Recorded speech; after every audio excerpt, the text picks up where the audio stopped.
El 31 de agosto de 1999, a las 20:54, el vuelo 3142 del APA despegó desde el Aeroparque Jorge Newbery de Buenos Aires, pero su destino no sería el esperado. En cuestión de segundos, lo que debía ser un vuelo de rutina se convirtió en una de las peores tragedias aéreas de la historia argentina. La cabina estaba llena de risas, conversaciones triviales y un piloto que ignoró los procedimientos más básicos de seguridad. Mientras tanto, detrás de la cabina de mandos, 98 personas confiaban ciegamente en que todo estaba bajo control, pero desconocían que era todo lo contrario. Aquel despegue fallido fue el resultado de años de negligencia, corrupción y un sistema podrido que priorizó la rentabilidad por encima de las vidas humanas.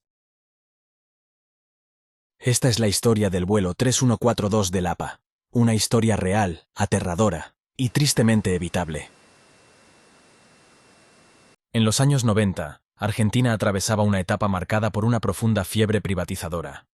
La mayoría de las empresas públicas, desde servicios básicos hasta medios de transporte, eran transferidas al sector privado. En este contexto, las aerolíneas no quedaron exentas. La apertura del mercado y la liberalización del transporte aéreo impulsaron la aparición de nuevas compañías, pero también una feroz competencia.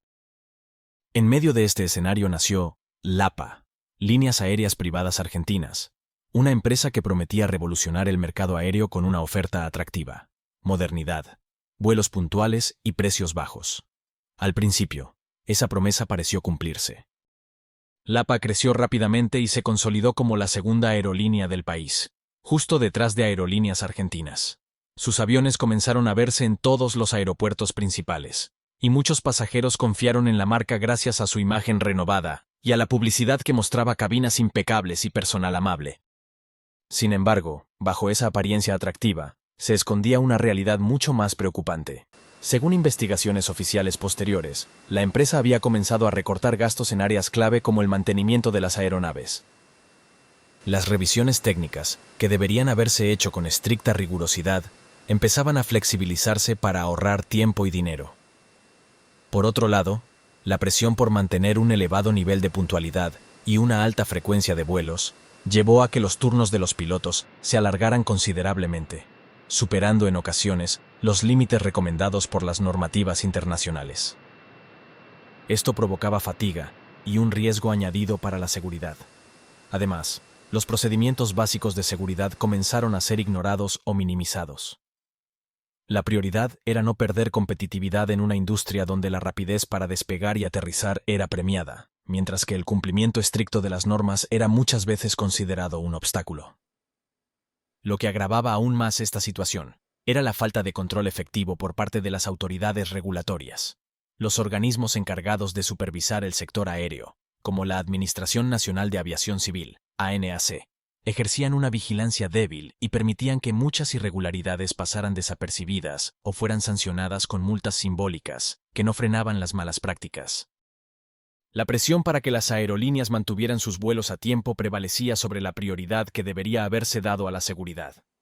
Así, en este caldo de cultivo, con recortes, fatiga, laxitud en los controles y una competencia feroz, se gestó el escenario que desembocaría en el desastre del vuelo 3142. Lo ocurrido aquella tarde no fue una casualidad ni un accidente aislado. Fue la consecuencia directa de una cadena de decisiones negligentes que se acumuló durante años, hasta que finalmente todo explotó. La noche del 31 de agosto de 1999 había comenzado como tantas otras en el Aeroparque Jorge Newbery, ubicado a orillas del Río de la Plata en Buenos Aires. Eran las 20:45 horas, y la terminal estaba llena de movimiento. Los pasajeros apuraban el paso entre los mostradores y las puertas de embarque. Las maletas rodaban por los pasillos, y las voces de los altavoces anunciaban partidas, reprogramaciones y retrasos. Era un ambiente habitual, propio de cualquier aeropuerto en hora punta. En la puerta de embarque número 7, los pasajeros del vuelo 3142 del APA esperaban tranquilos. El destino era Córdoba, un trayecto corto, conocido, y para muchos, rutinario. La mayoría confiaba en que todo transcurriría sin sobresaltos. El avión asignado para ese vuelo era un Boeing 737-200, con matrícula LVWRZ, un modelo veterano pero con buena reputación en la flota de la aerolínea. Tenía más de 25 años de servicio, y aunque su historial reflejaba muchos vuelos, no contaba con incidentes graves previos que hubieran alertado a la tripulación o a la empresa. La aeronave acumulaba alrededor de 35.000 horas de vuelo y cerca de 28.000 ciclos, lo que significa despegues y aterrizajes que, a lo largo del tiempo, ponen a prueba la resistencia estructural de cualquier avión. Aunque había pasado todas las inspecciones de mantenimiento exigidas por la normativa vigente, la investigación posterior detectaría dudas sobre la rigurosidad y profundidad de esas revisiones, un detalle clave para entender la tragedia que se avecinaba. A bordo embarcaron un total de 95 pasajeros, entre ellos hombres de negocios, familias con niños y estudiantes universitarios que regresaban a sus ciudades. La tripulación estaba compuesta por 5 miembros, 2 pilotos y 3 auxiliares de cabina. El comandante Gustavo Weigel, de 45 años, era un piloto experimentado. Su carrera se remontaba a su paso por la Fuerza Aérea Argentina, donde había volado durante la Guerra de Malvinas en 1982, experiencia que reforzaba su currículum. Sumaba más de 6.000 horas de vuelo, de las cuales cerca de 2.000 correspondían a la operación del Boeing 737. Sin embargo, las investigaciones oficiales posteriores revelaron que Weigel tenía antecedentes de incumplimiento en procedimientos operativos. Solía omitir listas de verificación imprescindibles y mostraba una actitud relajada que rozaba la negligencia. Lo más grave era que en ese momento, su licencia de vuelo estaba vencida, algo que por sí solo ya constituía una infracción grave. Además era impulsivo, con problemas personales y estaba bajo observación médica por episodios de ansiedad. El primer oficial, Luis Echeverry, era un piloto de 31 años con algo más de 4.000 horas de vuelo, aunque solo unas 560 en el Boeing 737. Había comenzado a volar para Lapa en 1993, y al igual que su comandante, presentaba antecedentes de irregularidades. Echeverry tampoco inspiraba confianza. Era lento, con bajo rendimiento en simuladores y dificultades de coordinación en cabina. Ambos arrastraban conflictos personales que, esa noche, llevaron directamente a la cabina.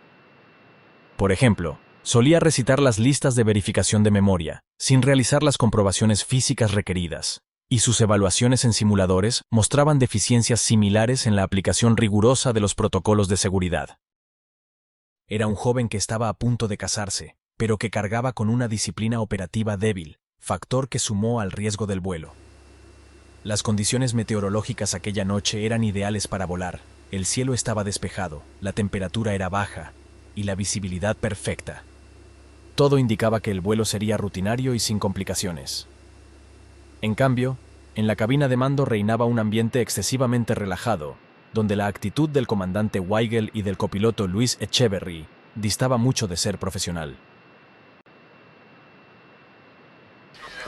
Como historia, ya no hay que poner rótulos, ¿viste? Amantes, cosas, fieles, pará, flaca, dejate joder. Estamos hablando de 2 personas que la pueden pasar bien y nada más, que se nutren uno a otro con sus propios néctares.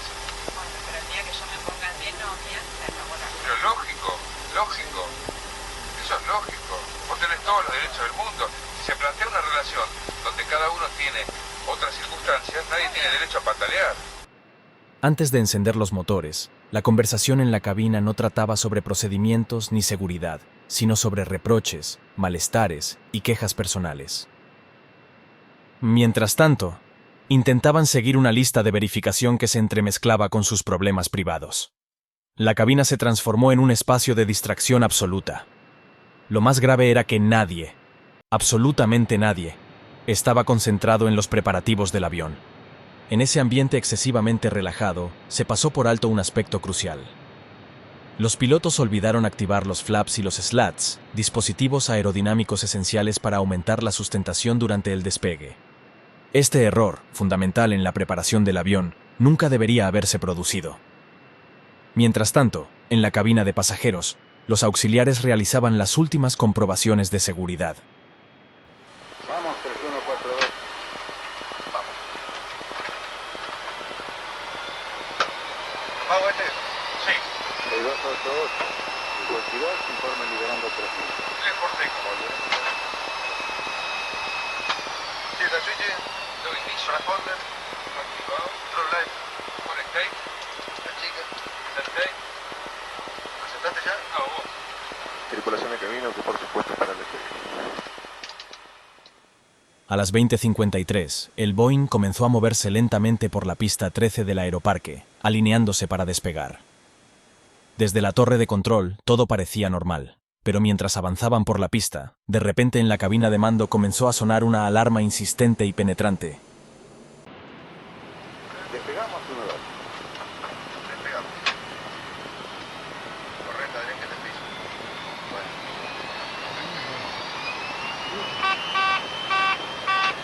No. ¿Quién sigue ahora? ¿Cuál pasando? Buenas tardes. Ocupamos y despegamos. Mierda pasa. ¿Tengo tercer? Tírale. No sé qué es lo que es tu viejo, pero todo bien. Se trataba de la señal de configuración incorrecta para el despegue. Era la alerta de que los flaps y slats no estaban desplegados. Contra todo pronóstico, los pilotos no reaccionaron. Ignoraron la alarma, quizás pensando que se trataba de una falsa señal, o, peor aún, simplemente no la oyeron con claridad debido a su distracción. El avión aceleraba sin la configuración adecuada. 80 nudos, 100, 120. Las luces de la pista pasaban rápidamente a través de las ventanillas, y se acercaba el momento en que la aeronave debía alcanzar el ángulo correcto para levantar vuelo. Sin embargo, el avión no respondía. El comandante intentaba elevar el morro tirando del mando, pero la aeronave no respondía. Los pasajeros comenzaban a inquietarse. Algunos miraban hacia las ventanillas, mientras otros se aferraban con fuerza al respaldo del asiento. Al alcanzar los 148 nudos, equivalentes a aproximadamente 275 km por hora, se llegó a la velocidad V1, conocida como el punto de no retorno, momento a partir del cual el piloto ya no podía abortar el despegue y debía continuar con la maniobra.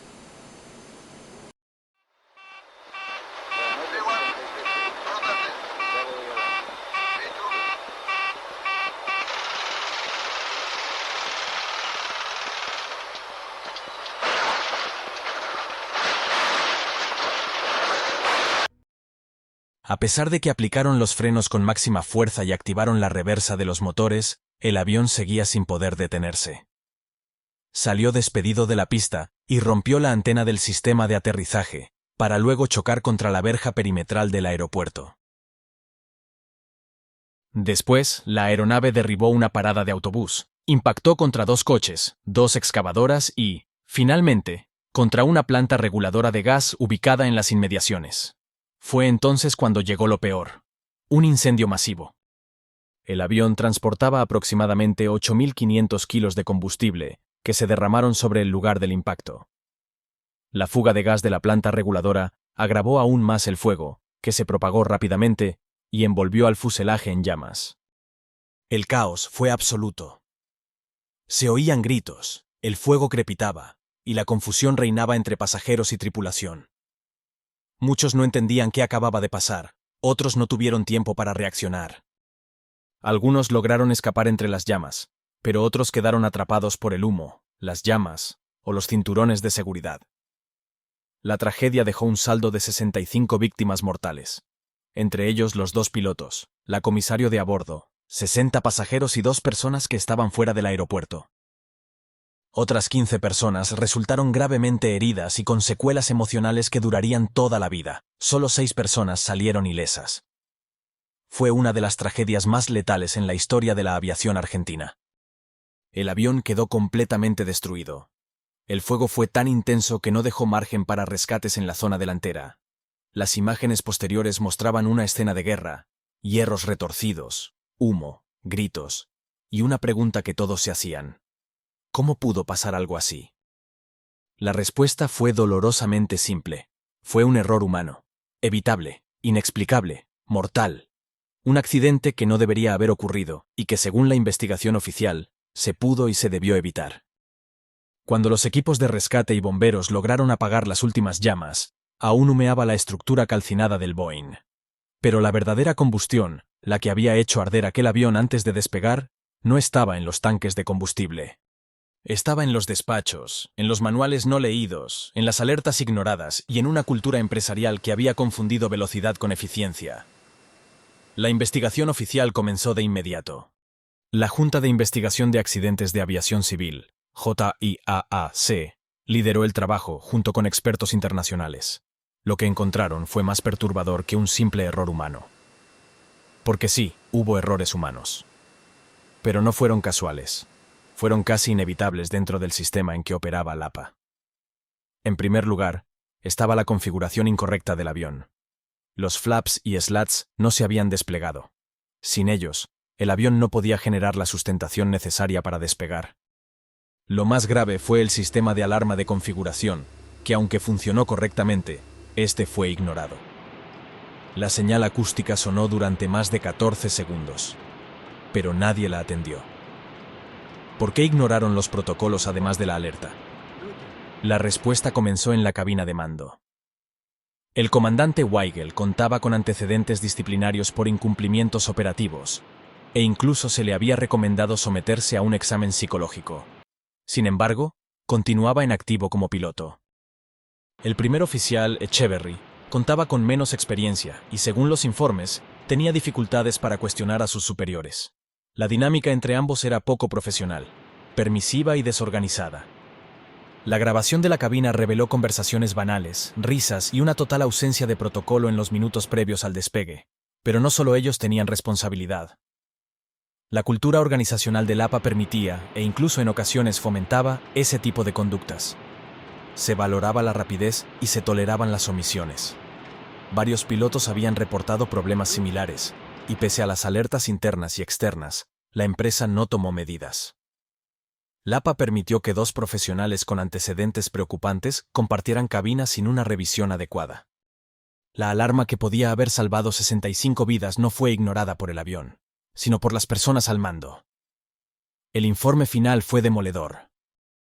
La falta de una cultura de seguridad operacional en la empresa fue un factor contribuyente esencial.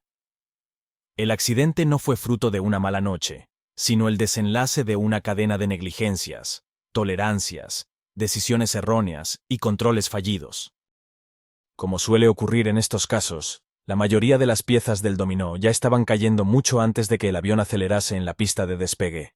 Solo faltaba el último empujón. Durante semanas, Buenos Aires quedó paralizada por la tragedia. Las sirenas que aquella noche aullaron en Costanera Norte, donde el avión se estrelló, resonaron mucho más allá del lugar del accidente, atravesando barrios, oficinas y hogares. Era un sonido que llevaba consigo la angustia, la urgencia y el dolor colectivo de una ciudad que no podía creer lo ocurrido. Las familias de las víctimas lloraban desconsoladas, intentando comprender cómo una noche que comenzó con normalidad terminó en catástrofe. La prensa se volcó sobre el caso con una presión inusitada, buscando respuestas, culpables, explicaciones. Y la sociedad entera, desde la gente común hasta los especialistas en aviación, comenzó a plantearse una pregunta incómoda, pero inevitable.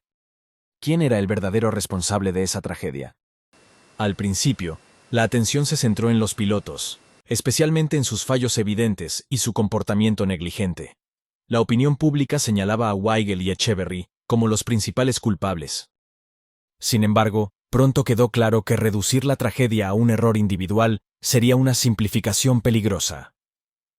En el año 2000, apenas 12 meses después del accidente, la causa judicial avanzó con una velocidad poco común para casos de esta magnitud. Se imputó a 5 altos directivos del APA, entre ellos su presidente por negligencia en la administración y supervisión de la aerolínea. También fueron procesados varios funcionarios de la Fuerza Aérea Argentina, que en aquel momento estaban a cargo de la supervisión civil del transporte aéreo. Estos cargos señalaban la responsabilidad de quienes deberían haber garantizado que se cumplían las normativas y estándares de seguridad. El juicio que siguió fue largo y doloroso. Durante las sesiones judiciales, salieron a la luz correos internos ignorados, en los que se evidenciaba la presión por mantener horarios y reducir costos a costa de la seguridad. También se mostraron protocolos rotos y fallos estructurales en la empresa y en la supervisión estatal. La Fiscalía fue contundente en su acusación. Hubo una cadena de omisiones y desinterés por la seguridad que convirtió a este accidente en una tragedia evitable. Pero cuando finalmente en 2010, más de una década después del accidente, llegó la sentencia, la reacción fue de profunda desilusión. Se procesó al propietario de la aerolínea, Gustavo Deutsch, al director general, Ronaldo Boyd, y a varios mandos militares. Pero pasaron los años, el juicio se fue diluyendo entre recursos, apelaciones y cambios de jueces, y finalmente la causa prescribió. Nadie fue condenado. Nadie fue a prisión.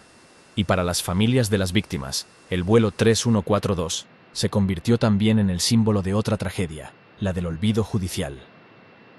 Deutsch nunca reconoció los errores.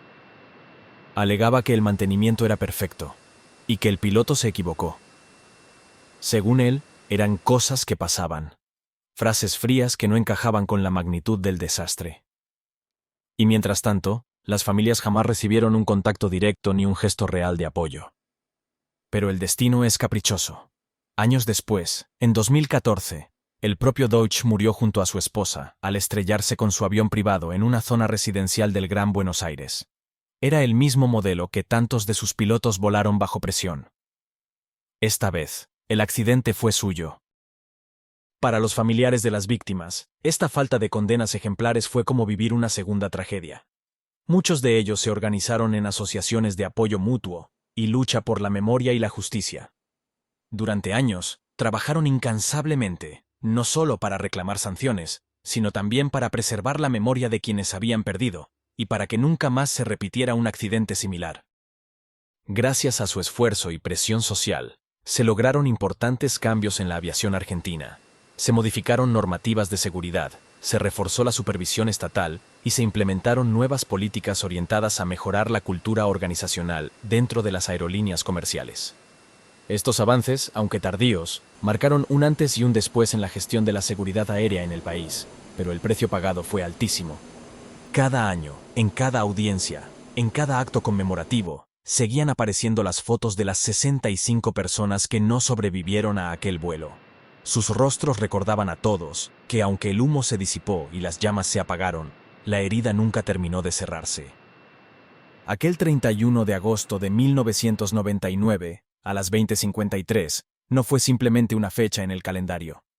Fue un punto de inflexión, un antes y un después en la historia de la aviación argentina y en la vida de quienes estuvieron directa o indirectamente involucrados en la tragedia del vuelo 3142. Para quienes lograron sobrevivir, la vida se dividió en dos partes muy claras: la que existía antes de subirse a aquel Boeing 737 y la que vino después, marcada por el trauma, las cicatrices y la memoria de aquella noche fatídica. Algunos supervivientes jamás volvieron a volar. El miedo y la angustia se convirtieron en un muro difícil de superar. Otros, en cambio, transformaron su experiencia en una misión personal. Decidieron hablar en público, en colegios, en congresos, en programas de televisión y radio. Hicieron del testimonio un acto de resistencia, convirtiendo el dolor en memoria activa para que esa tragedia no quedara enterrada en el olvido. Para las familias de las víctimas, el duelo fue una lucha constante y cotidiana. No se detenía con los homenajes ni con la colocación de placas conmemorativas en el lugar del accidente o en los cementerios. Era un dolor que seguía presente en cada cumpleaños, en cada fecha señalada, en cada día normal que se tornaba insoportable porque nadie está preparado para recibir, en plena rutina, una llamada que confirma la peor noticia: que un ser querido ya no volverá. Algunos familiares recuerdan cómo recibieron la noticia a través de la televisión. Primero la confusión, el miedo, la espera interminable de una confirmación, y luego la certeza, fría e insoportable, que se instaló para siempre en sus vidas. Los noticieros replicaban una y otra vez las imágenes del accidente: el humo negro elevándose en la noche porteña, la explosión, el avión partido en dos, tirado en medio del campo de golf. Sin embargo, lo que nunca se mostró en pantalla fue el silencio sepulcral que invadió las casas, las sillas vacías en las mesas familiares, las preguntas sin respuesta que se multiplicaban en la mente de todos. En aquel año, 1999, Argentina todavía estaba inmersa en un proceso acelerado de privatización masiva que afectaba a todos los sectores, desde la industria hasta los servicios públicos.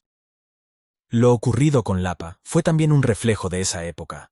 Un tiempo marcado por recortes presupuestarios, descontrol institucional y empresas que priorizaban la rentabilidad económica por encima de la seguridad y la vida humana. El número del vuelo nunca fue retirado de las listas de operaciones. Era un recordatorio constante, un homenaje silencioso para no olvidar a quienes viajaban aquella noche. Porque aunque hubo errores y muchos, también hubo memoria. Y fue esa memoria la que ayudó a transformar y mejorar las prácticas de seguridad en la aviación comercial argentina. Volar hoy en Argentina es sin duda más seguro que en aquella época, gracias a las lecciones que dejó el accidente del vuelo 3142. Esa seguridad no devuelve a quienes se fueron, pero al menos nos obliga a recordar y a no repetir los errores del pasado. Cuando contamos estas historias, no solo narramos tragedias, contamos vidas, personas con sueños, familias que aman, y un instante en que todo cambió para siempre. Recordar el vuelo 3142 no es solo un acto de memoria, es un compromiso con la verdad, con la justicia, y con la esperanza de que nunca más vuelva a pasar algo así. Porque en cada vuelo, en cada viaje, llevamos algo más que equipaje, llevamos confianza y vida. Una de las sobrevivientes, Liliana Montero, declaró durante el juicio y en medios que lo que vivieron fue un infierno que les cambió la vida para siempre. En palabras recogidas en varias entrevistas oficiales, ella relató: "Cuando el avión no levantaba vuelo y comenzó a salirse de la pista, supe que algo terrible estaba pasando. El fuego fue instantáneo, y lo que más recuerdo es el miedo y la desesperación de intentar salvarnos. No hay palabras para describir lo que se siente al ver cómo todo a tu alrededor arde y no poder hacer nada". En una noche fría, rodeados de fuertes vientos en el aeropuerto de Denver, un Boeing 737-500 de Continental Airlines se encuentra en la pista listo para realizar el despegue. Mientras el avión acelera por la pista, un repentino golpe de viento desplaza levemente la aeronave hacia la izquierda. En la cabina, el capitán Butler siente el fuselaje resistiendo la fuerza del viento y comienza a corregir el rumbo con los pedales del timón. Desde el interior, los pasajeros perciben apenas un leve balanceo, sin sospechar que este es el preludio de una serie de eventos que pondrán a prueba la pericia de los pilotos y la resistencia de la aeronave. Lo que debería haber sido un despegue rutinario se convierte en una lucha desesperada por mantener el control. ¿Qué ocurrió realmente en el vuelo 1404? ¿Podrá la tripulación evitar el desastre y salvar a todos a bordo? Esta es la impactante historia del vuelo 1404 de Continental Airlines. 20 de diciembre de 2008. El frío invernal envolvía el aeropuerto internacional de Denver en un manto gélido, típico de la temporada. Los termómetros marcaban temperaturas bajo cero y una ligera capa de nubes se mantenía a la deriva en el cielo despejado. A las afueras, las montañas rocosas, imponentes e inmutables, parecían observar silenciosamente el ir y venir de las aeronaves. Entre ellas, el vuelo 1404 de Continental Airlines, operado por un Boeing 737-500, estaba preparado para emprender un recorrido rutinario hacia Houston, Texas. El avión, con 14 años de servicio y registrado como N18611, y sus más de 40.500 horas acumuladas, había demostrado su fiabilidad en más de 21.500 ciclos de despegue y aterrizaje. En noviembre de ese mismo año, había sido equipado con winglets, modificaciones que mejoraban la eficiencia aerodinámica y reducían el consumo de combustible. Era una máquina robusta, impulsada por dos motores CFM56-3B1, diseñada para enfrentar condiciones desafiantes. Pero en aquel día de diciembre, nada les hacía sospechar que se enfrentarían a fuerzas más allá de lo común. En la cabina de mando, el capitán David Butler, de 50 años, y el primer oficial Chad Levang, de 34, repasaban los procedimientos previos al despegue. Ambos eran pilotos experimentados, con miles de horas acumuladas en sus registros. El capitán Butler contaba con 13.100 horas de experiencia en vuelo, de ellas más de 6.300 horas en el Boeing 737 y un historial de maniobras complejas. Sirvió en la Marina de los Estados Unidos antes de iniciar su carrera civil. Había realizado múltiples aterrizajes en portaaviones y acumulado condecoraciones por su destreza. A su lado, el primer oficial Levang tenía alrededor de 8.000 horas de experiencia en vuelo, con 1.500 de ellas en el modelo 737. Aportaba su propia experiencia adquirida en años de vuelo comercial. Formaban un equipo sólido, acostumbrado a trabajar bajo presión. El ambiente dentro del avión contrastaba con la calma exterior. Mientras los pasajeros se acomodaban en sus asientos, el personal de cabina, compuesto por 5 tripulantes, trabajaba para garantizar que todo estuviera en orden. Entre los 115 ocupantes se encontraban familias, viajeros de negocios e incluso niños pequeños que se preparaban para un vuelo aparentemente tranquilo hacia las festividades de fin de año. Sin embargo, las condiciones climáticas del aeropuerto comenzaban a mostrar señales de su verdadera naturaleza. A simple vista, el cielo despejado y la pista libre de nieve no daban indicios de peligro. Pero los sensores meteorológicos del aeropuerto ya registraban ráfagas de viento cruzado que alcanzaban velocidades de hasta 32 nudos, 60 km por hora. Un sistema de baja presión al sur, combinado con un frente cercano, generaba vientos erráticos que se intensificaban por la actividad de ondas de montaña, un fenómeno frecuente en la región.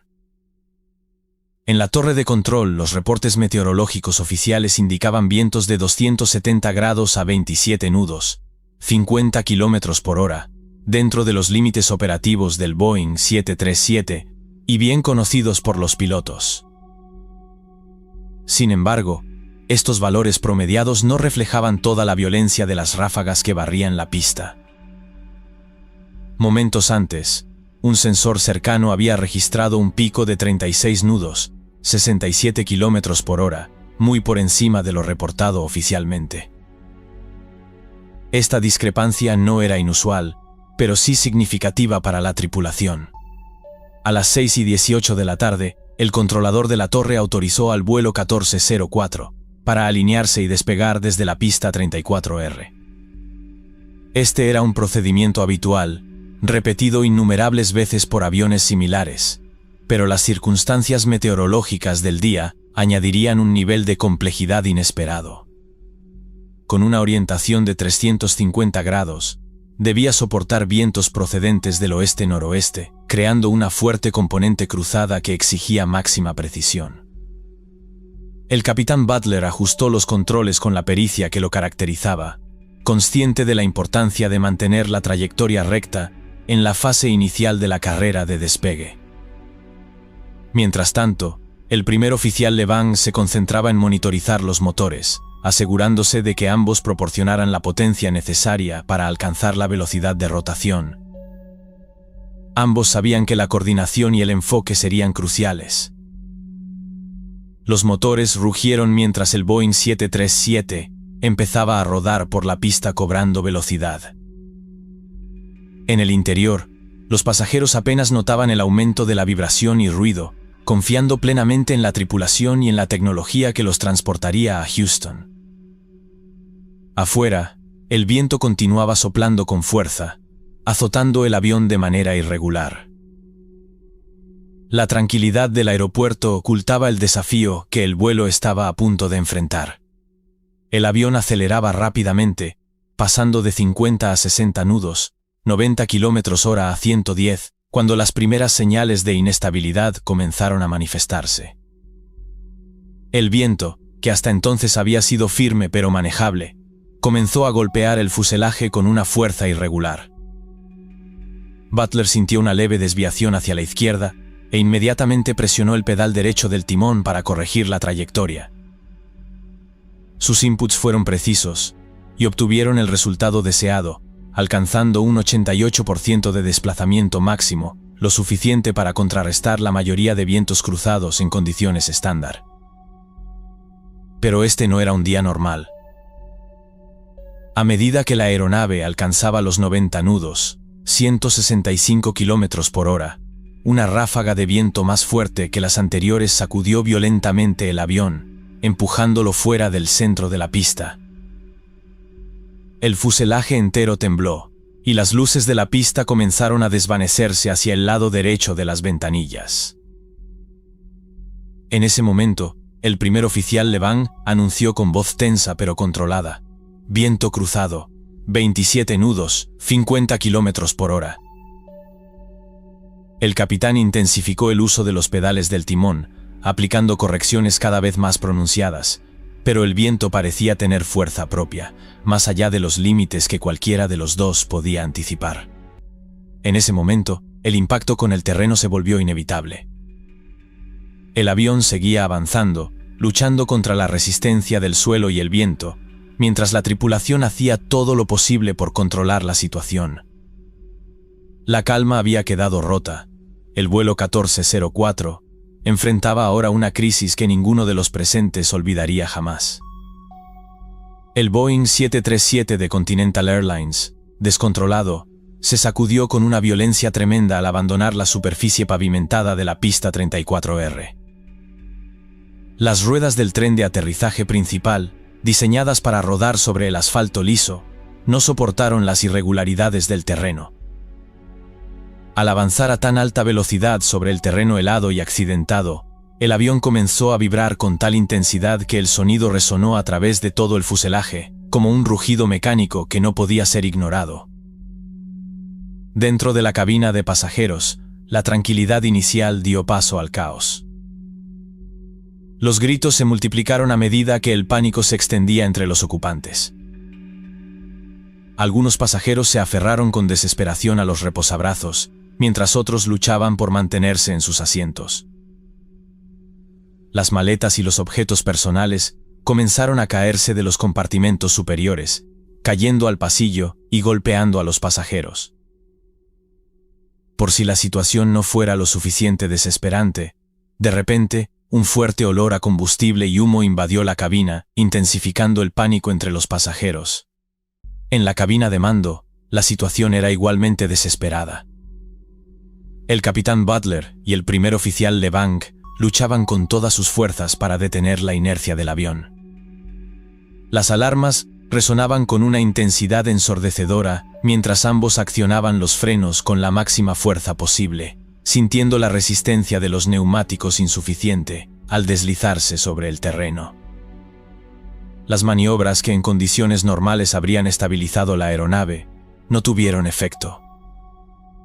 El avión, convertido en un objeto incontrolable, recorrió más de 2.000 pies, 610 metros, fuera de la pista, antes de detenerse abruptamente en un barranco de 40 pies, 12 metros de profundidad, cerca de una estación de bomberos del aeropuerto.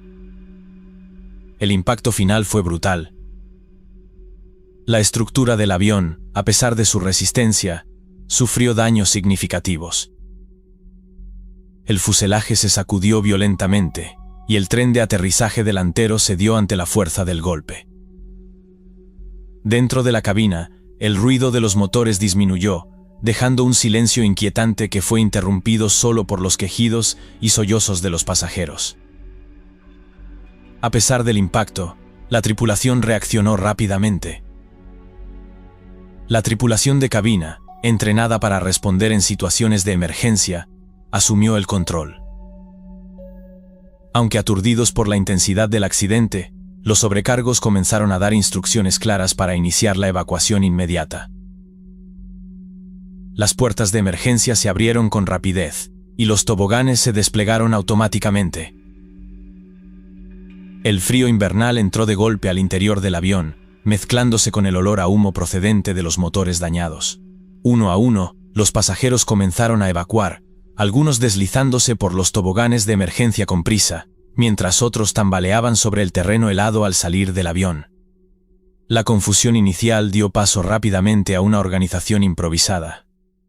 Los miembros de la tripulación, a pesar de sus propias heridas, guiaban a los ocupantes hacia un lugar seguro, esforzándose por mantener la calma en medio del caos que los rodeaba. Desde el exterior, las luces intermitentes del avión perforaban la oscuridad de la noche, reflejándose en la nieve que cubría el suelo. Sin embargo, la devastación del accidente era evidente. El fuselaje del Boeing 737 estaba severamente dañado, se había partido justo detrás de las alas, el motor número 1 y el tren de aterrizaje principal habían sido arrancados por la fuerza del impacto, y el tren delantero colapsó, dejando al avión inclinado de forma dramática hacia adelante. El fuego, iniciado tras el impacto, avanzó rápidamente por la aeronave.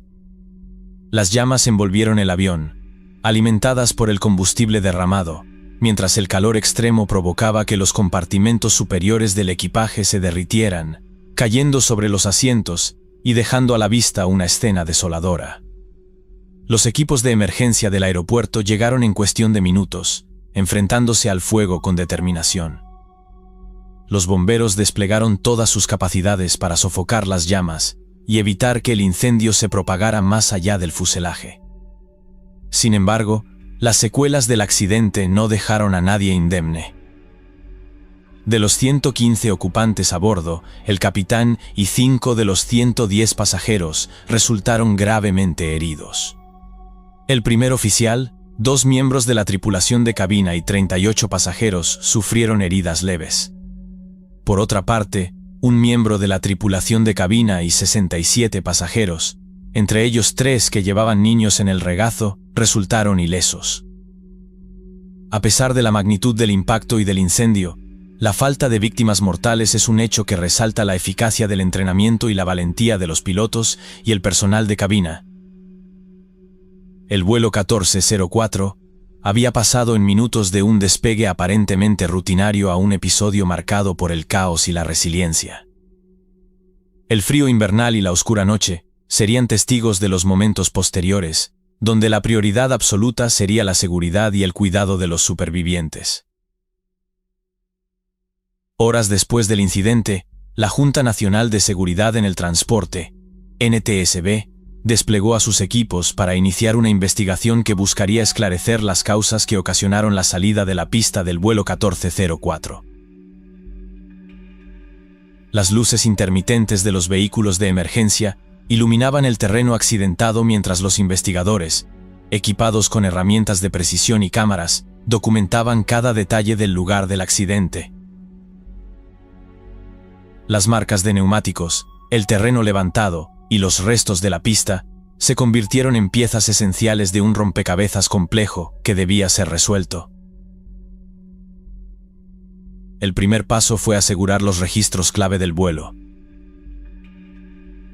Las grabadoras de datos de vuelo y la grabadora de voz de cabina fueron recuperadas rápidamente de los restos del avión, sorprendentemente intactas a pesar del tremendo impacto. Las cajas negras serían la clave para conocer los momentos previos al accidente, ofreciendo datos críticos sobre la trayectoria, los controles y las conversaciones entre los pilotos. Los meteorólogos de la NTSB, junto con expertos locales, comenzaron a analizar las condiciones atmosféricas que habían envuelto el despegue. Los informes preliminares confirmaron lo que ya se sospechaba: vientos cruzados inusualmente fuertes, con ráfagas que habían alcanzado hasta 45 nudos, 83 km por hora, según los sensores del aeropuerto. Estas ráfagas, agravadas por las ondas de montaña características de la región, superaban los márgenes de maniobrabilidad previstos en la mayoría de los entrenamientos de los pilotos. Sin embargo, para los investigadores, esto era solo el comienzo. Las ondas de montaña son grandes oscilaciones de aire a un lado de una gran elevación del terreno, resultando en grandes corrientes de aire horizontal. Se revisaron minuciosamente los procedimientos operativos seguidos por la tripulación durante los momentos críticos. ¿Habían respondido los pilotos de manera adecuada a las condiciones extremas? ¿Se había producido algún fallo mecánico que hubiese complicado el control de la aeronave? Las primeras simulaciones en los laboratorios de la NTSB indicaban que la aeronave había experimentado un deslizamiento lateral pronunciado, probablemente provocado por un viento racheado inesperado. Esto había exigido respuestas rápidas y precisas en los mandos para mantener la dirección del avión. A medida que los datos eran analizados, surgieron más preguntas. Los registros de la grabadora de datos del vuelo mostraron un momento clave en el que los pedales del timón habían sido relajados justo antes de la salida de la pista. Este detalle generó un debate en torno a la toma de decisiones en cabina. Aunque el capitán Butler era un piloto con amplia experiencia, las condiciones presentadas en este vuelo eran atípicas incluso para alguien con su historial. Los expertos examinaron si la aerolínea había formado adecuadamente a los pilotos para enfrentarse a condiciones tan extremas, especialmente considerando que las simulaciones estándar rara vez incluían vientos de tal intensidad. El análisis preliminar también destacó que aunque la respuesta inicial de los pilotos había sido adecuada para los vientos reportados, las ráfagas reales superaban las predicciones meteorológicas proporcionadas por la torre de control. Esto apuntaba a posibles lagunas en los sistemas de información del aeropuerto, que no siempre proporcionaban datos en tiempo real de las condiciones más extremas. Mientras tanto, Continental Airlines cooperó plenamente con la investigación. La aerolínea, con una reputación de estrictos protocolos de seguridad, comenzó a revisar internamente sus prácticas operativas y de entrenamiento. Esto incluyó un análisis detallado de cómo se comunicaban los riesgos meteorológicos a la tripulación y si las simulaciones de vuelo reflejaban con precisión los desafíos reales que los pilotos podrían enfrentar. El proceso de investigación no sería breve. Durante los meses siguientes, un equipo multidisciplinario compuesto por ingenieros, meteorólogos, pilotos veteranos y analistas trabajaría incansablemente para reconstruir cada segundo del vuelo 1404. Se realizaron simulaciones exhaustivas para reproducir las condiciones exactas del despegue, mientras se analizaban los datos de viento de cada sensor del aeropuerto para identificar patrones y posibles irregularidades. Para la NTSB, el caso representaba algo más que la investigación de un accidente aislado. Los expertos buscaban identificar lecciones que pudieran evitar futuros incidentes similares. La salida de pista del vuelo 1404 no solo era un recordatorio de los desafíos inherentes a la aviación, sino también una oportunidad para mejorar los márgenes de seguridad y fortalecer los protocolos de la industria. Tras meses de investigación, el informe final de la NTSB destacó varios factores que contribuyeron al incidente. Entre ellos, se enfatizó la importancia de una mejor formación en la gestión de vientos cruzados extremos y una revisión de los procedimientos operativos para despegues en condiciones climáticas adversas. Además, se hizo hincapié en la necesidad de mejorar la comunicación en cabina. Continental Airlines implementó cambios significativos tras el incidente, incluyendo entrenamientos más rigurosos para sus pilotos en simuladores que replican condiciones extremas de viento cruzado. También se revisaron las políticas meteorológicas para despegues y aterrizajes, garantizando que todos los vuelos se realicen dentro de los límites de seguridad establecidos. El vuelo 1404 de Continental Airlines no solo es recordado por el desafío extremo que enfrentó, sino también por las valiosas lecciones que dejó a la industria de la aviación. Gracias a estas mejoras, se espera que situaciones similares puedan ser manejadas de manera más efectiva en el futuro, protegiendo la vida de millones de pasajeros que confían cada día en los cielos. A pesar de la situación traumática, el vuelo 1404 es un testimonio de la resiliencia humana y la importancia de la preparación en la aviación. Los pasajeros y la tripulación, unidos por una experiencia límite, recordarán siempre esa noche como un milagro en el que, a pesar de todo, la vida prevaleció. Este incidente subraya no solo los riesgos inherentes a volar, sino también los avances constantes en seguridad que trabajan para convertir estos riesgos en lecciones para un futuro más seguro. El proceso de investigación se alarga durante meses, con expertos de diversas áreas contribuyendo para desentrañar cada detalle del incidente.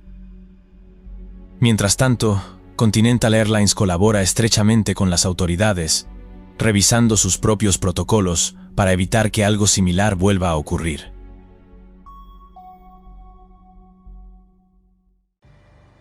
Dos gigantes de acero, cada uno con cientos de almas a bordo, avanzan lentamente entre la niebla espesa. Nadie lo sabe aún, pero en cuestión de segundos sus destinos se cruzarán, y el mundo entero se estremecerá. No hubo explosiones intencionadas ni misiles. Lo que ocurrió aquella tarde en el aeropuerto de Los Rodeos fue algo mucho más inquietante. Una cadena de errores humanos, malentendidos y decisiones precipitadas que, juntas, desencadenaron la peor tragedia de la aviación comercial. ¿Y si supieras que este desastre se habría evitado si una sola cosa, una sola frase, un solo minuto, hubiera sido diferente? Esta es la historia de cómo una bomba en un aeropuerto equivocado, 2 pilotos expertos y una torre de control sin radar terminaron escribiendo uno de los capítulos más oscuros de la historia de la aviación. Y lo peor es que todo empezó mucho antes de que ninguno de esos aviones aterrizase en Tenerife.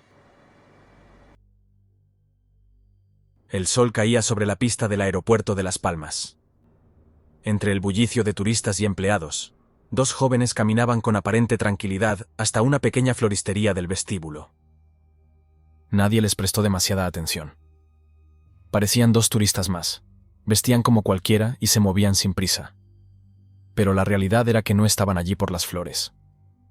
Se detuvieron unos segundos y observaron el lugar con detenimiento. Después, intercambiaron una mirada y se marcharon a toda prisa, como si hubieran recordado algo urgente.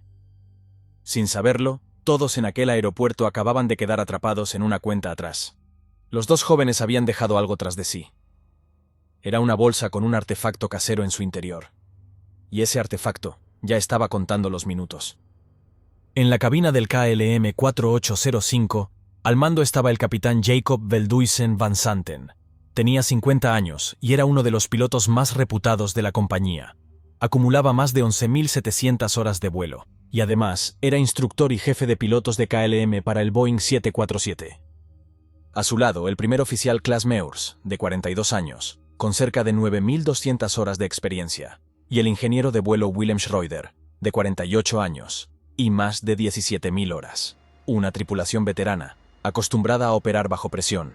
Por su parte, en la cabina del Pan Am 1736, el capitán Victor Grubbs, de 56 años, sumaba más de 21.000 horas de vuelo. Le acompañaban el primer oficial Robert Bragg, de 39 años, con unas 10.800 horas, y el ingeniero George Warnes. A la 1 en punto del mediodía, una llamada interrumpía la rutina del personal del aeropuerto.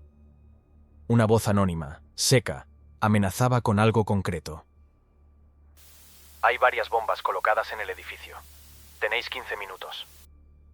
Exactamente 15 minutos después, una explosión reventó parte del techo del aeropuerto. 4 personas resultaron heridas, pero eso no era lo más grave. Lo peor era que nadie sabía si había más bombas escondidas. En cuestión de minutos el caos se impuso. Vuelos desviados, pasajeros evacuados, policía y militares peinando el edificio. El aeropuerto se paralizó, y lo que parecía un incidente más en una época tensa políticamente, se convertía en la primera ficha de dominó que caería, llevándose consigo casi 600 vidas. Porque esa explosión obligaría a desviar decenas de vuelos al aeropuerto menos preparado de las islas, un lugar donde la niebla mandaba y donde la suerte brillaba por su ausencia. Mientras tanto, en la isla de Gran Canaria el caos se desataba. En el aire, 2 colosos avanzaban hacia su destino sin sospechar lo que les esperaba. El primero era el vuelo 1736 de Pan Am, un Boeing 747 apodado Clipper. Había salido desde Los Ángeles, con una escala en Nueva York, y ahora se dirigía hacia Las Palmas. A bordo, los 380 pasajeros, en su mayoría jubilados estadounidenses, estaban ilusionados por iniciar un crucero por las islas.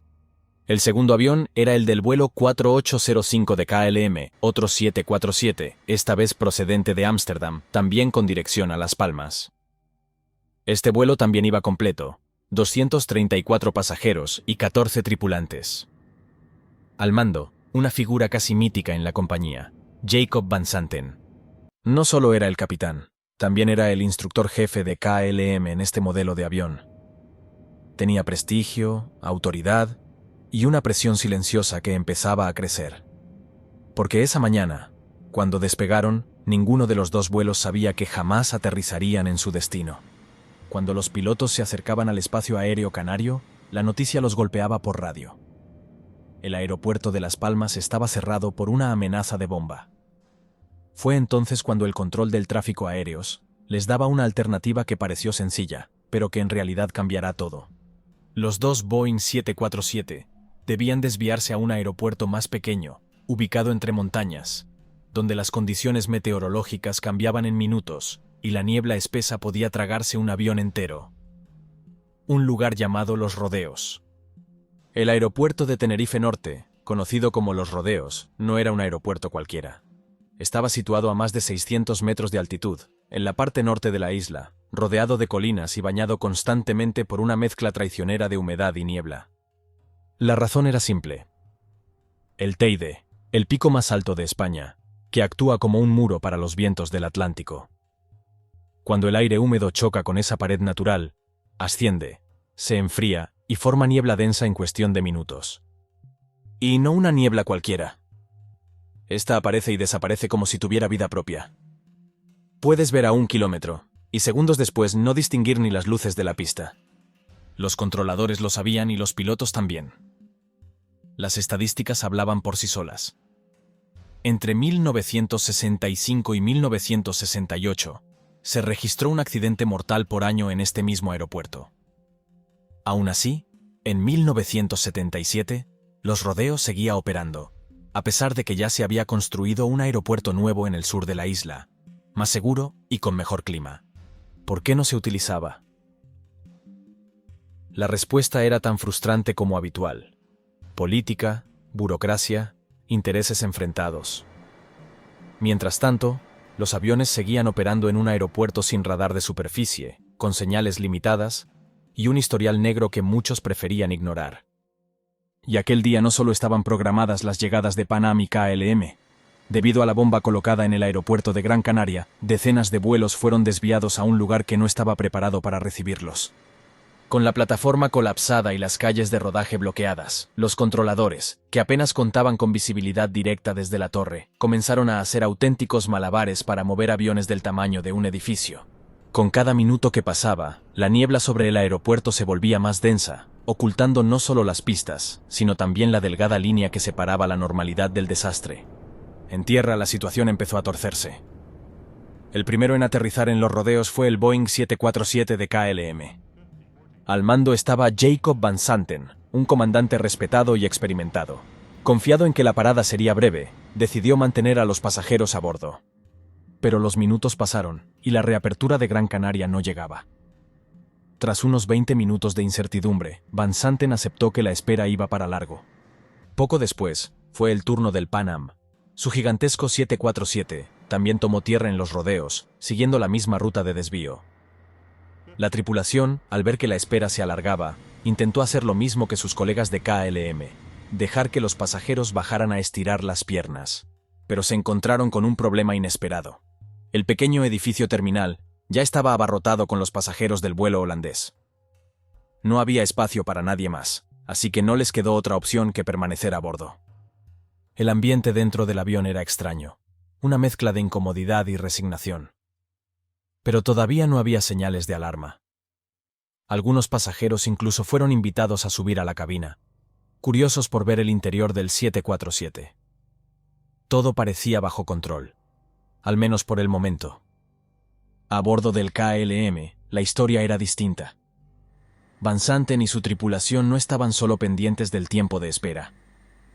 Había algo más, algo que el resto de los presentes en Los Rodeos ignoraba por completo.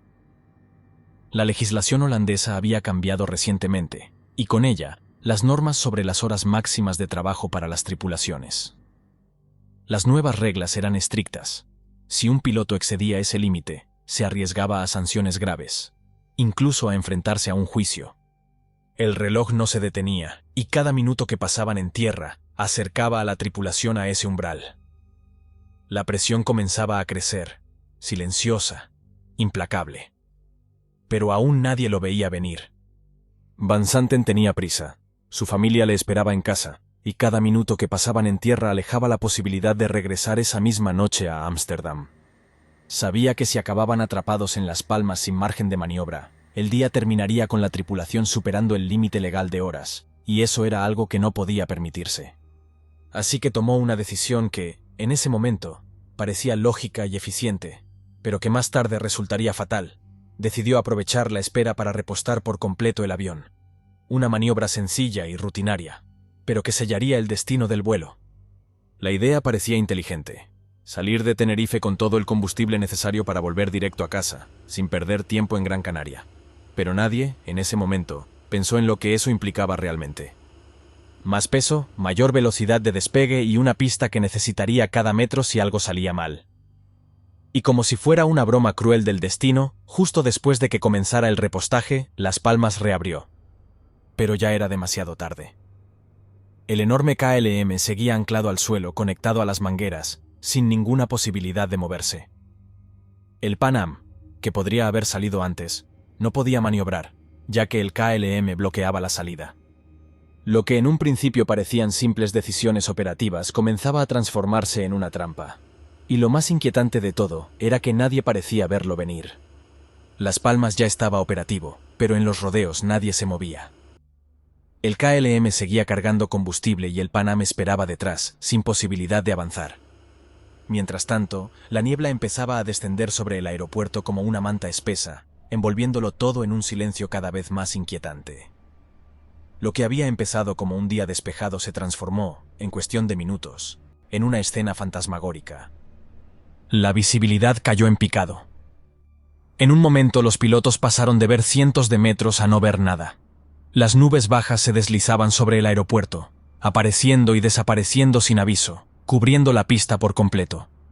En medio de todo aquello, los controladores, sin radar terrestre, debían guiar a los aviones prácticamente a ciegas, confiando únicamente en las instrucciones por radio. Y ahí surgía el segundo gran problema, el idioma.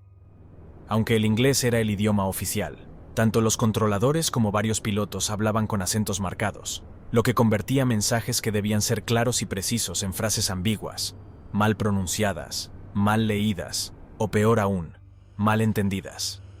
El KLM recibió la orden de entrar en pista, avanzar hasta el final, girar y esperar autorización para despegar. El controlador además les aclaró que esperasen su autorización final antes de iniciar el despegue. Minutos después, el Pan Am recibió la misma instrucción: entrar en pista, avanzar y salir por la tercera a la izquierda. Sin embargo, su capitán dudaba. Con la niebla cada vez más densa, no resultaba fácil distinguir las señales, y además, no parecía seguro entrar en pista mientras el KLM no hubiera despegado. Comentó sus dudas con la tripulación, pero decidieron no transmitirlas al controlador, con la esperanza de evitar más confusión lingüística. Fue una decisión equivocada. Ambas tripulaciones, por separado, comenzaron a discutir entre ellas tratando de aclarar cuál era la salida correcta. Pero el Pan Am no se detuvo en la tercera salida, como estaba previsto. La sobrepasó sin desviarse, quizás porque la densa niebla la ocultaba por completo, o tal vez porque la maniobra que requería un giro de entrada y salida de 148 grados resultaba especialmente compleja para un jumbo en esas condiciones. El avión continuó avanzando lentamente hacia la cuarta salida, con una velocidad anormalmente baja, arrastrado por una visibilidad reducida al mínimo, y un entorno que no ofrecía segundas oportunidades. Mientras tanto, en la frecuencia de radio comenzaban a escucharse interferencias, voces que se solapaban, frases que quedaban a medias y palabras que desaparecían bajo un pitido agudo. En medio de ese caos invisible, algo mucho peor empezaba a tomar forma. Porque en la mente del capitán Van Santen de KLM se instaló la certeza de que la pista estaba libre, y la instrucción que acababa de recibir le sonó, inequívocamente, como una autorización para despegar, aunque no lo era. El controlador les había dado una indicación para después del despegue, válida solo si ya hubieran recibido permiso para iniciar carrera, no era una luz verde. Sin embargo, Van Santen lo interpretó como una autorización completa, y cuando su copiloto repitió el mensaje por radio, añadió una frase que no estaba en el original: «Estamos en despegue». Pero lo cierto era que aún no tenían autorización para despegar. Y lo más grave era que el controlador escuchó la frase, pero no la corrigió. No aclaró que la pista aún no estaba libre, ni que el KLM debía esperar, mientras el avión comenzaba a moverse por la pista entre la niebla. A las 17:06, el vuelo de KLM completó su giro de 180 grados en uno de los extremos de la pista. El avión quedó perfectamente alineado, listo para iniciar la carrera de despegue. Sin esperar más, el comandante Van Santen empujó los aceleradores con decisión, y el estruendo de los motores comenzó a sacudir el aeropuerto. Fue entonces cuando el primer oficial interrumpió con firmeza, indicando que aún no tenían autorización para despegar. Van Santen reaccionó al instante, soltando momentáneamente los mandos, y con tono seguro, le pidió que solicitara el permiso. La petición, sin embargo, no fue clara. El primer oficial formuló una frase ambigua, mezclando la solicitud de despegue con la confirmación de la ruta hacia Las Palmas. Pero la respuesta del controlador, aunque no era una autorización para despegar, incluía una palabra que lo cambió todo: take-off. Para Van Santen, bajo presión, atrapado por el reloj y sin visibilidad, fue más que suficiente. Ordenó aplicar potencia de despegue y en ese instante, el 747 comenzó a moverse por la pista. Lo que no sabían era que a casi 3 kilómetros, oculto por la niebla, el avión de Pan Am seguía en la pista. Avanzaba lentamente, buscando la tercera salida, pero ya la había pasado. Intentaban ahora llegar a la cuarta, aún convencidos de que no había nadie detrás, sin imaginar que algo enorme y veloz se les echaba encima. Y fue entonces cuando, en apenas unos segundos, se perdieron 3 oportunidades clave para evitar la tragedia.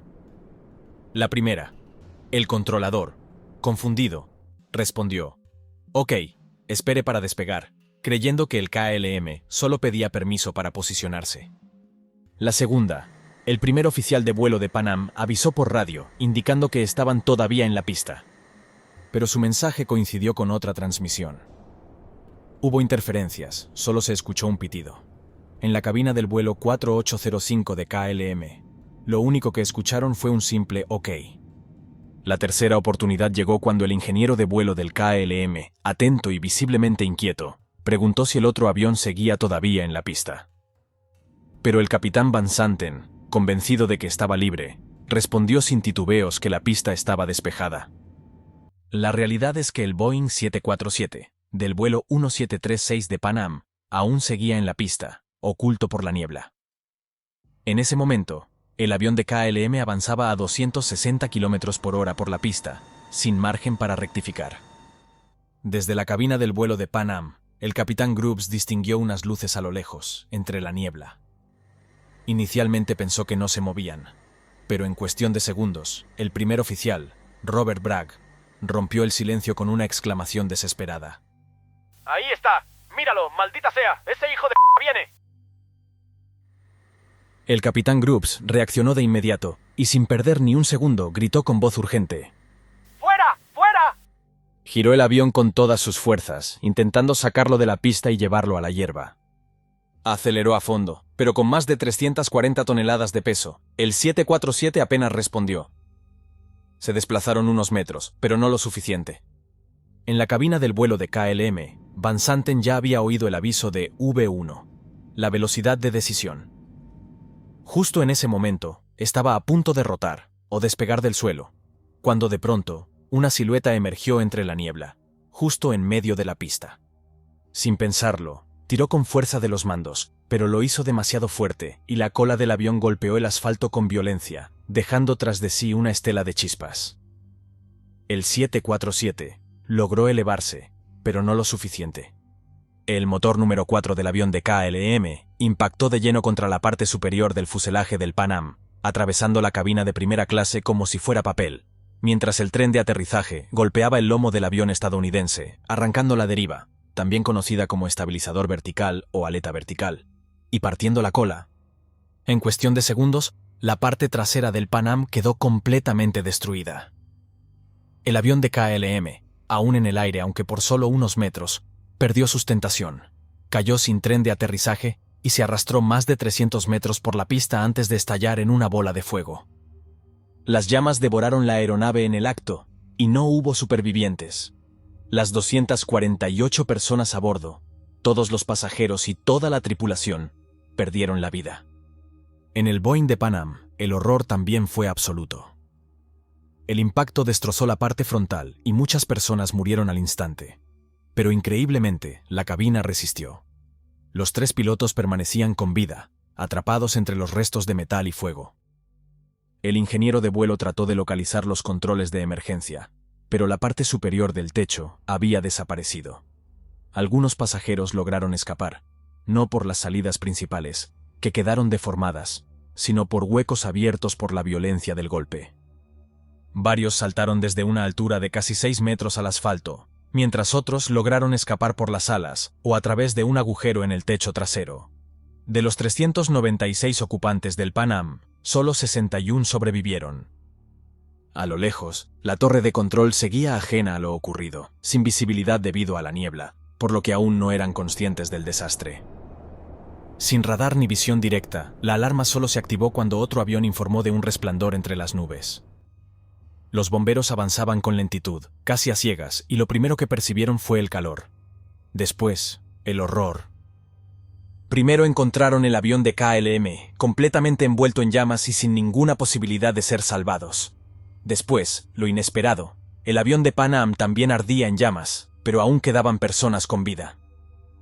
Los equipos de emergencia lucharon contra el fuego, controlando el vertido de combustible para evitar nuevas explosiones, y consiguieron evacuar a decenas de personas de aquel infierno. Aquella noche, Los Rodeos se convirtió en el escenario del peor accidente de la historia de la aviación, y lo más trágico es que todo aquello pudo haberse evitado. En las horas siguientes al desastre, la noticia dio la vuelta al mundo.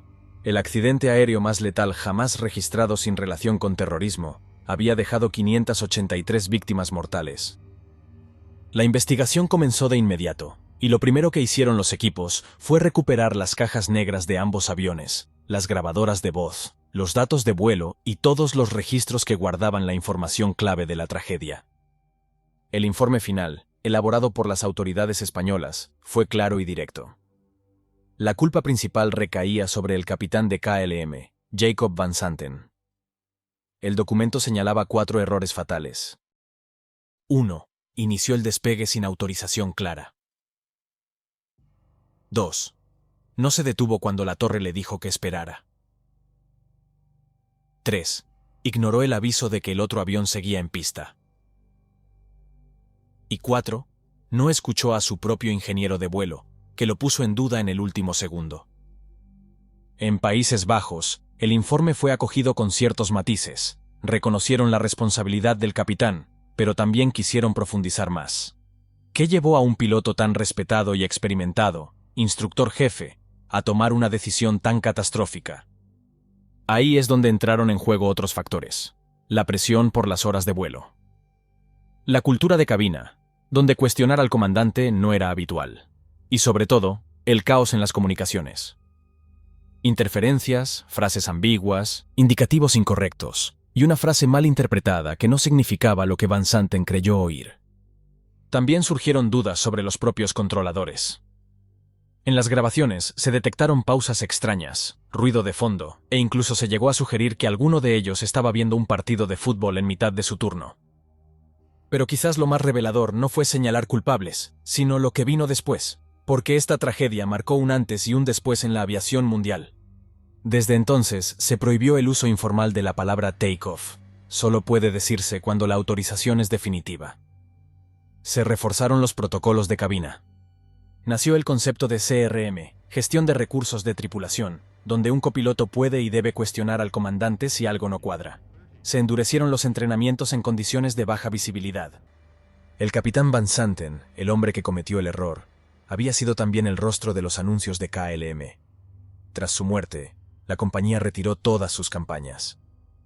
El accidente de Los Rodeos no solo fue un desastre, fue una lección escrita con fuego. Un recordatorio de que en aviación los errores no suelen venir solos, y que incluso los más preparados pueden equivocarse cuando el entorno conspira en silencio.